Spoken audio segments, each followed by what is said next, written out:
Okay, brilliant. Welcome to another global community call for every 2 weeks now, and it's Wednesday, August the 11th.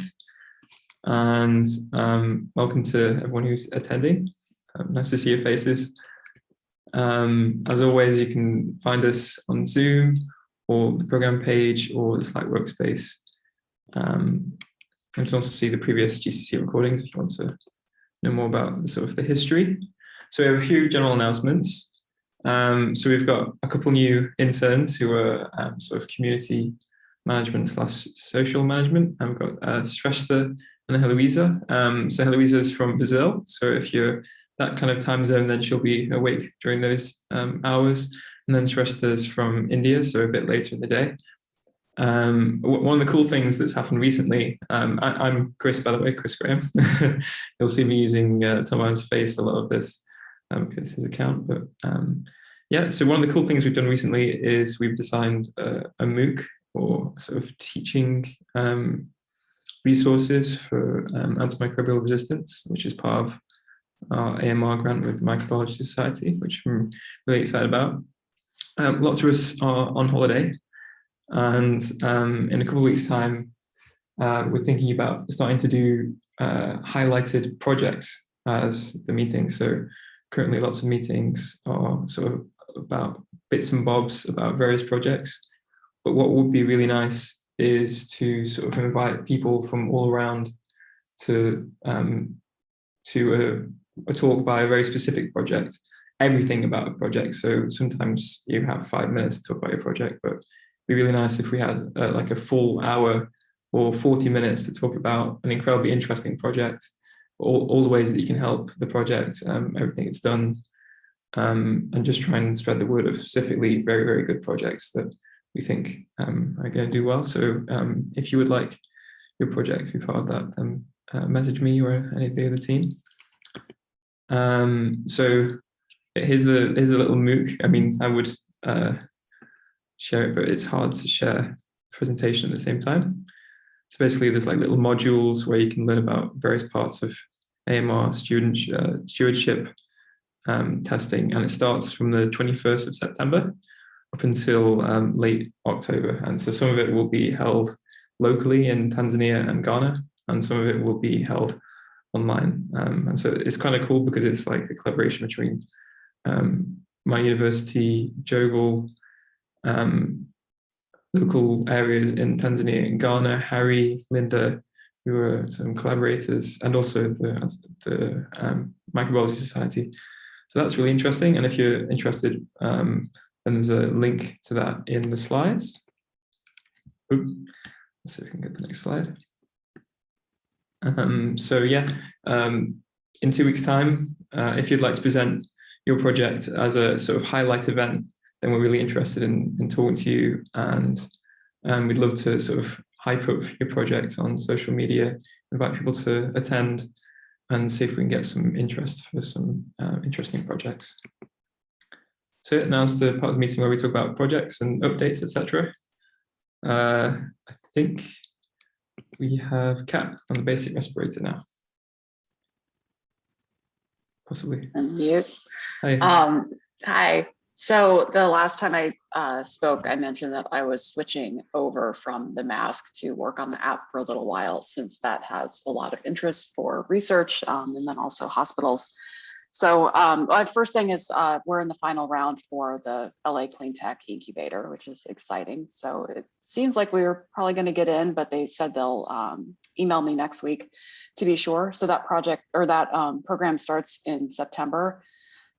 Depending on the programs that I enter, I would be there for 1 to 3 years. So they'll give me a lot of time and resources to, I guess, incubate, finalize prototypes, and then the aim is commercialization at the end. So they're looking for very high impact projects, and I think that's why they're interested in this one.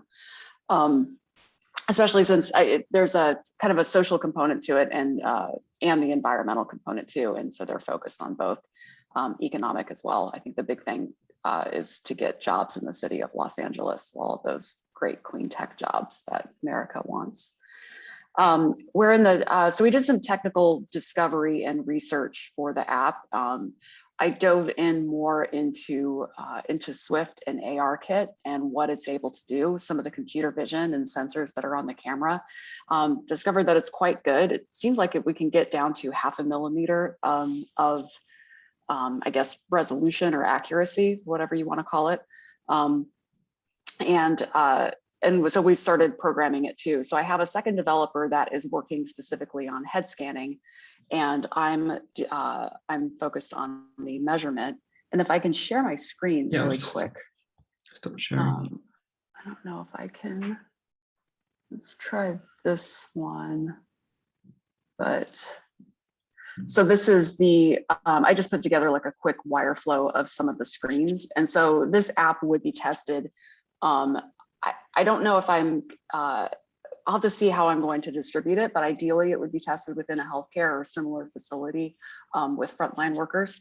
And so there would be some legal and privacy information because I am going to be collecting head scans and some of their data, the sign up form to collect information about the person, quick instructions, do the head positioning and start to gather some of the data, do the full head scanning, processing, and then at the end would be sizing information. And then I'm not sure if you can see that on the right side, but then that would be the actual virtual fit. So it would, the idea is that the app would select one of 5 sizes, and this is based on NIOSH's most updated guidelines. And they have 5 sizes that they target, and this app would make it very easy to do that. The other, I can switch to this slide. So these are the actual measurements that I would be taking. So this is from NIOSH's research that they've been doing since, I think they started this in 2003, has some of the calculations. It's a lot, but it doesn't seem to be very complicated math at all. And then these would be the 5 sizes. So a lot of research that went into this. And it'd be awesome to get, because what they've been doing, they have to use really expensive scanners to do this, like hardware scanners. And it would be awesome to put this onto an iPhone and then hopefully add to their data set over time. And then obviously for hospitals, it would be useful to capture sizing information, maybe help with inventory, making sure they're getting the right sizes. Most respirator manufacturers have been working with data set that's like 40 years old or something. So I think I've probably mentioned that several times in discussing this project, but that's my ultimate goal. So next steps are just to continue that work and get to an MVP that I can test with people, start collecting data, and then analyze that later on. So it's crazy that they just use a principal component and then just push you into 5 different areas for the mask, right? They can even just, they have one, it's called the LANL panel, and they just do it with length and width, and they can get pretty good accuracy with just that. I don't even think people are using that one, but yeah, it's amazing what you can capture. But with the 10, I guess just a lot of research that took me a while to digest and understand. But with those 10 specific measurements seem to be the best determination of a person's mask size and should fit 95% of the population. I'd like to find out if that's true. Have you had any, has anyone contacted you to be a volunteer for developing? Not yet. Yeah, not yet. I mean, on the development end, I'm fine. What I need help with is just making sure that I'm getting the right data and I'm doing this in a scientific way. That's my biggest concern, is that I'm designing this in an effective way and getting the right data, and then for the analysis part.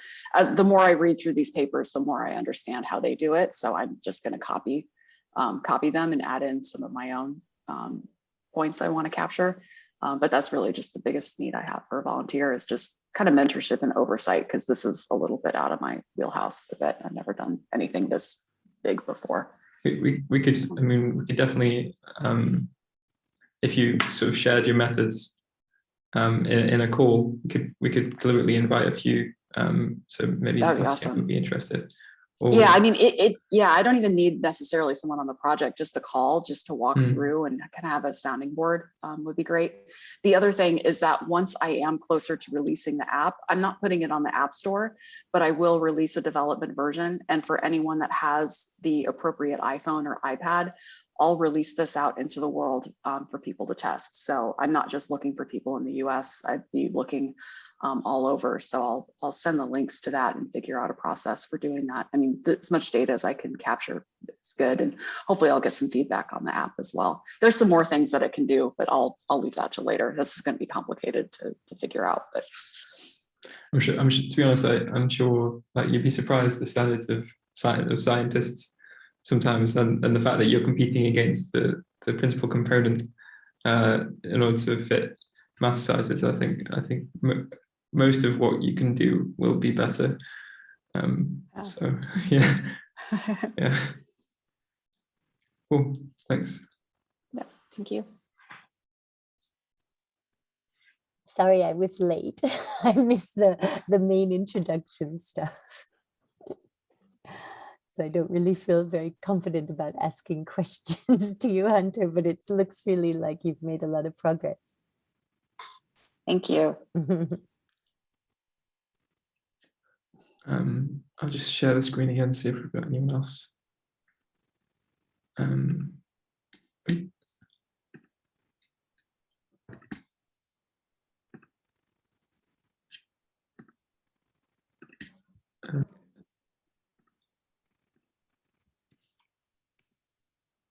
So it's Hunter with basic respirator and the quick fit. I didn't notice the name.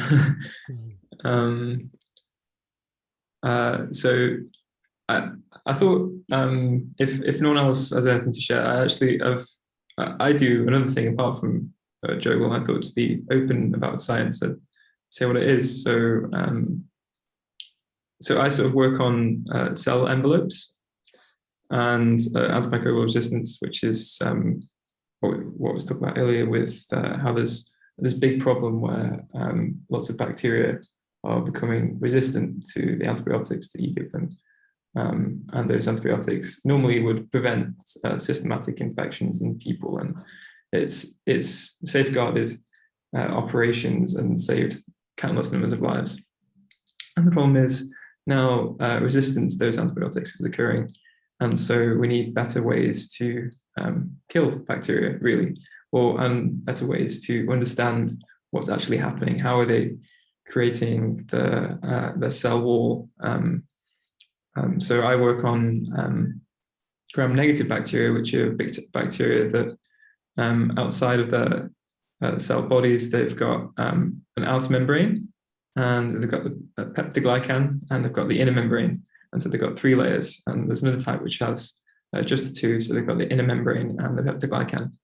And I sort of work on the sort of equilibrium in those layers. And one of the cool things we just found out is that there's a system of proteins that push the lipids from the inner membranes. So these inner membranes and outer membranes are made of lipid. And we found out they're like located in like a certain part of the cell. So in the outer membrane creation process, it happens sort of in a polar fashion. So at their poles, it's produced, and that's in tandem with peptidoglycan in pseudomonas.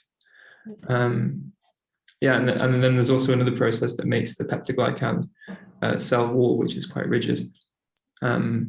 Yeah, and we've been trying to sort of create networks of proteins because it's such a mess. No one really understands what's happening. It's kind of why I sort of criticized science earlier, because in reality, there's only little bits of information that people miss out to create nice models. And in actual fact, it's very, very messy like this. As well as that, I work on a set of proteins. I'm just going to move this. A set of proteins that create the peptidoglycan. So this thing here, it takes little sugars and it puts them all in a row and connects them via peptides, which are these amino acids, and it creates that mesh that you see in cells. And if you make little mutations in those amino acids, it'll change how well they polymerize the peptidoglycan. So it's hard to see, but basically we have sugar here, and you add the polymerase that we've got here, and it makes them large. So this is an electrophoresis gel. And basically, if you knock an amino acid out or change it for another one, then you get no activity. And so we've done that. We've sort of tried to find out where the active site is, and we're getting there. We haven't got it yet. And then as well as that, we're looking at the enzymes that break apart peptidoglycan. So it starts out as this big molecular weight chain that you can see. So it's here. And then we add different proteins and see what happens. And you can see they get smaller because they're being broken apart. So yeah, so that's kind of what I do. I thought I'd share that with you guys. Would anyone else like to share anything? Well, that's really cool because it's like a polymerase for sugar, peptido sugars. Instead of, we're always doing polymerase reactions for our corona detective, but it's just sugar nucleic acids, right? So very similar, very interesting perspective I hadn't thought so much about. I could share just one or two things from Corona Detective, and our work trying to get at-scale production is still hitting a few stumbling blocks. So I missed the last call because we had this video call with the big head of an American company that has 25 years of experience in freeze drying. And we have some concerns about using them at all because, first of all, they're not officially, they wouldn't be the manufacturer per se. They wouldn't do any quality control. It would all still be everything on us. We would send everything to them. They would get all the plastics and everything, consumables and the enzymes and nucleotides, and freeze dry it. But then it would come back to us for quality control. And, you know, we were hoping we were going to get this proof of principle batch for regulators to approve, do clinical validation with some of our partners, especially the ones in Ghana that have a bunch of tubes from Cree right now. And also in Chile and in Sri Lanka, people are doing this already, but we thought we need the real batches like they would be when you were making millions every 6 months or however many it was. For surveillance testing in a country like Ghana, it could well be millions. I don't know, if you look at refugee camps or something, if you wanted to test everybody there twice a week, I mean, you would really need millions and millions of tubes. But how would it get paid for, and who would pay for it? And the initial stumbling block is just getting this, what is the price point per reaction that would make it worthwhile for everybody involved? And so now we're still waiting on our question. We had a good call. They sent back something where it really looked like they wanted $9,000 from us straight off for the proof of principle batch for basically 300 reactions. And we're like, whoa, I thought that you, and so actually I wrote, we had a good back and forth where it sounded like, well, actually we're not making any money if we charged you the $9,000.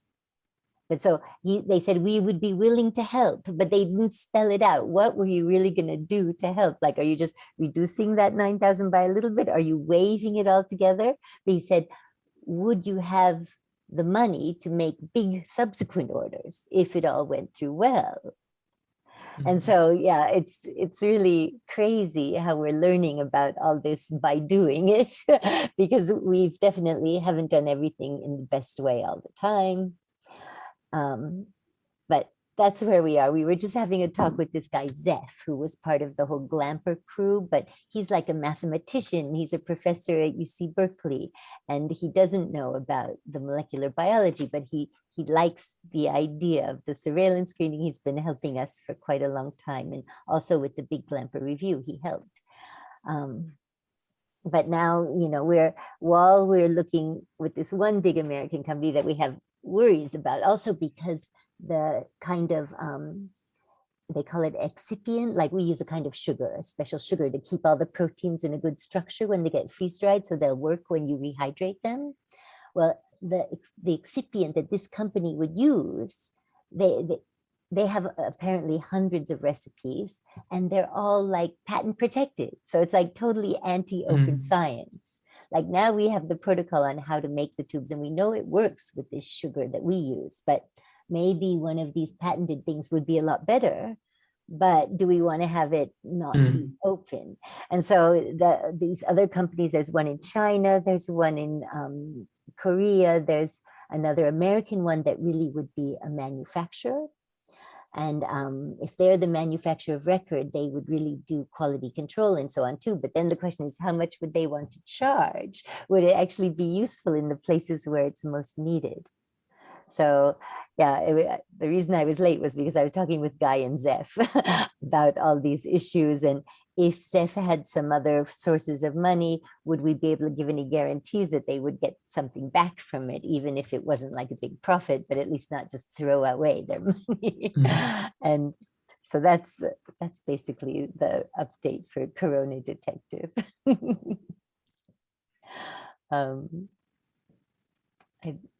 I guess we also wonder if our Juggles fits thing, which we were hoping was going to make something into a real product, might help us. And yesterday was sort of the first time we had a little fits meeting, but it was only with Sarah and Guy and me. So I think it's going to be after September before we get many people involved again. Yeah, everyone certainly is on holiday right now. Yeah, I just, I mean, I don't have a ton of, I didn't do too much in July with my vacation, but I just can kind of reiterate what Rachel was saying is like, you know, there's more to it. I mean, there's so much to it. And, you know, we know the science and we have developed good tests, but that's not the end. That's not where we want the end to be. And there are all of these regulations and you need money and, you know, it's a lot of things involved. And, you know, my lab has CLIA approval now, which is amazing. But like now I need to learn about marketing and I need to learn about how to bill insurance. And, you know, it's pretty overwhelming. And at least for my lab, it's not a lot of people that are involved in, yeah, so it's certainly a lot to learn because it's you've got to figure out a lot of specialties that it's not overnight, you know. So in the CLIA context, have you been able to do any testing yet, Sarah? I can do testing. It's just like I got to get back to it because I was gone a month, but yeah, I mean, I don't know kind of basics about like, do I just charge, you know, cash only, or do I figure out how to bill insurance? And I mean, like, it's pretty overwhelming. So yeah, and I have to do reporting, you know, of test results, and it's so many things. So I'm kind of overwhelmed, really, and a bit frustrated. I'm sure, Rachel, I know you guys are as well. It's like, why can't we just get these open source products to people where they can be beneficial? So that's, again, like, yeah, hopefully we get this JOGL Fits running sooner rather than later to try to address a lot of these issues.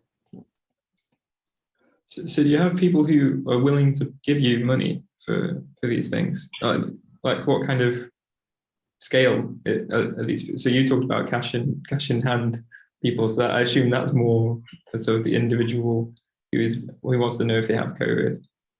But also, are there major investors who want to use your product? But do you have people who would like it? If you know what I mean? Or is it not known? Are you talking to me or Rachel? I think both.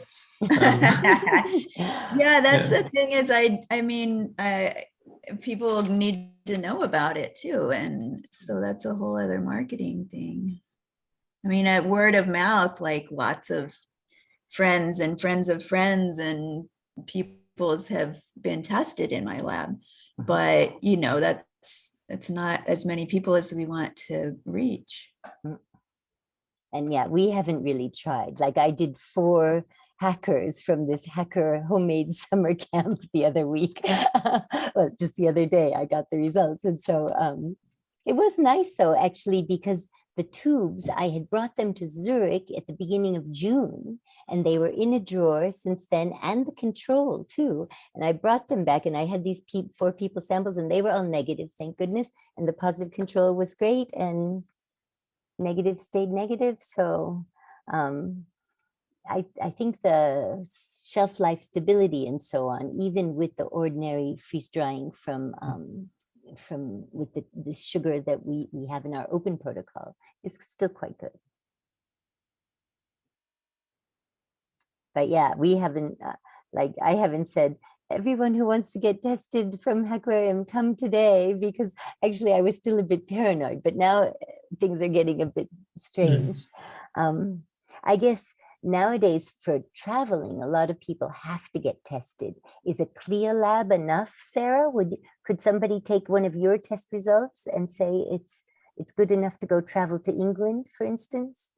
A lot of these travel restrictions with the COVID test specify that you have to have only a list of certain ones. Okay, so they want the RT-PCR or whatever. So I think in there are some people who use LAMP tests in the UK.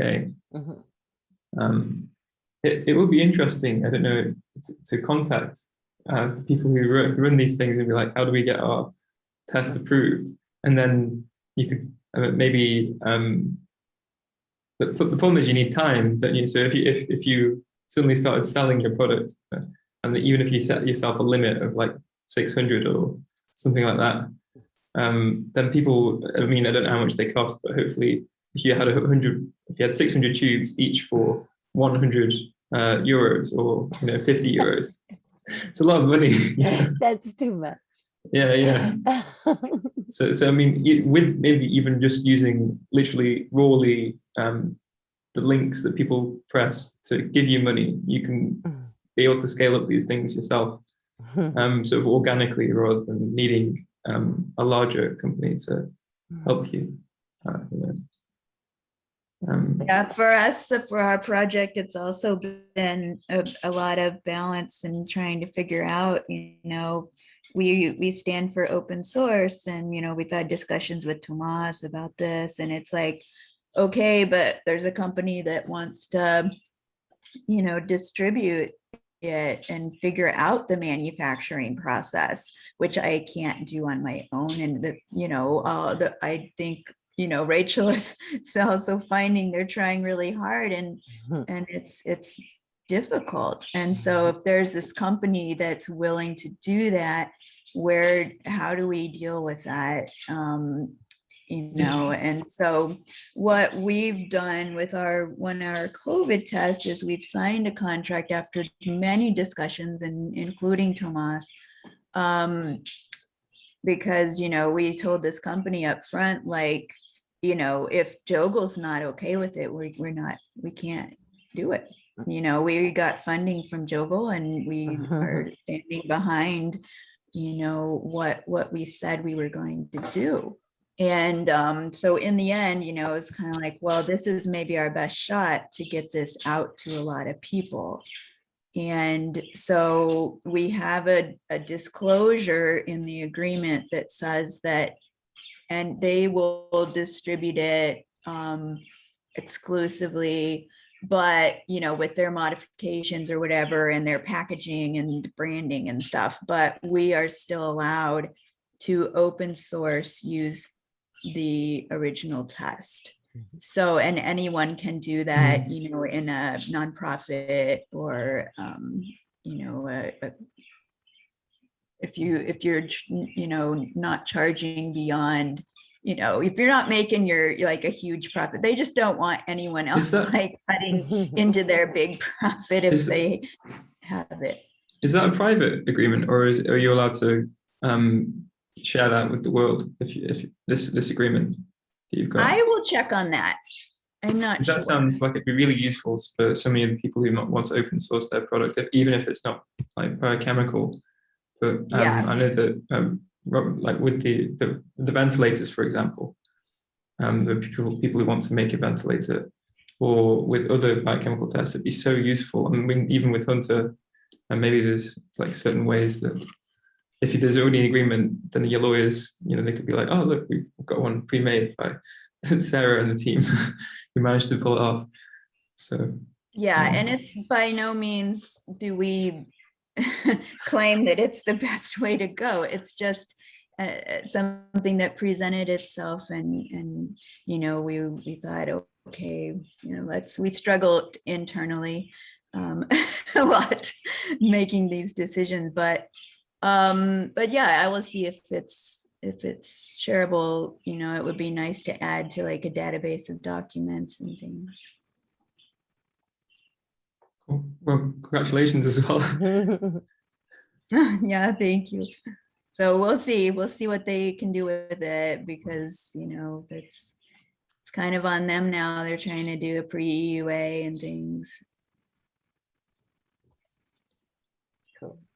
Yeah. So would anyone else like to say anything or have anything to say? Okay. Thanks, guys. As always, you can message me in the Slack, message the whole team, talk to each other. It would be so awesome to get that document, for example, because it'd be good to share. I mean, I know that Rob Reed would be, who works at Public Convention, will be really interested in that kind of thing. Yeah, I'm interested in Linda Call's meeting. That's tomorrow, right? Yeah. With regulatory. Yeah. No.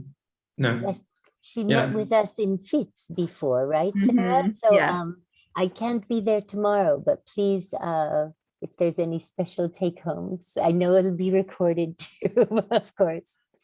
So if you would like to be featured at all in a couple of weeks, then that would be really awesome. If you're watching this video, or if you're in the call, then message me, and it'd be really nice just to talk about one project in the greatest way we possibly can, and invite people to come and spread the word, etc. So if you're interested in that, message me. And thanks for coming. I'm going to try and take a snapshot now of everyone. Yeah, I'll try my video if it won't crash. Let's see. Okay.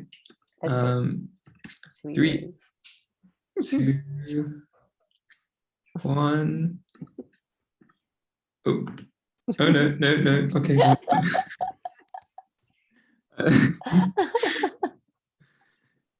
Okay. Brilliant. I think I just got it. Okay, so, thanks everyone. We're all like cross-eyed. I wasn't ready. It's fine. I'll just get a screen grab. Thanks, Chris. It's fine. Thanks Thanks, everyone. Good to Bye. see you. Bye. Take care.